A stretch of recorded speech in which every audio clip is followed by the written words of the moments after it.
হয়, দুদিন মানে জিলা প্ৰশাসনৰ কাৰণে বন্ধ হ'ল আৰু দুদিন আমাৰ পানীৰ মানে জাহাজ চলাব নোৱাৰাৰ বাবদ দুদিন বন্ধ হ'ল। আজি চলাইছে, আজিৰ পৰা 7:30 পৰাই চলিছে। ৰজাৰ দুৱাৰ 7:30 গ'ল, আমাৰ এতিয়া 7:30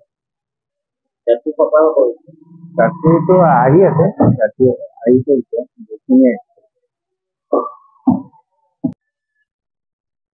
যোৱা 27 তাৰিখৰ পৰা 27 আৰু 28 তাৰিখে আপোনাৰ বংগোপসাগৰৰ প্ৰবল বতাহ ধুমুহাৰ পৰিপ্ৰেক্ষিতত আমাৰ অসমতো এই প্ৰভাৱ পৰাৰ পৰিপ্ৰেক্ষিতত 27-28 তাৰিখে কামৰূপ উপাযুক্ত মহোদয়ে এই বন্ধ দিছিল। কিন্তু 29 তাৰিখেও একে পৰিৱেশ সৃষ্টি হোৱাত আকৌ পুনৰ বন্ধ দিলে। কিন্তু আমাৰ পানী বাঢ়ি থকাৰ পৰিপ্ৰেক্ষিতত সাউথ বেংকত পৰিৱেশটো জাহাজ লগোৱা পৰিৱেশটো নথকাৰ ফলত আৰু দুদিন আমাৰ ফেৰীখন বন্ধ থাকে। আজি 1 তাৰিখ 1 জুন আজি পুনৰ ফেৰীসমূহ গুৱাহাটী উত্তৰ গুৱাহাটী ৰজাদ্বাৰ আৰু গুৱাহাটী মধ্যখণ্ড পাৰঘাটৰ ফেৰীসমূহ চলাচল কৰিছে।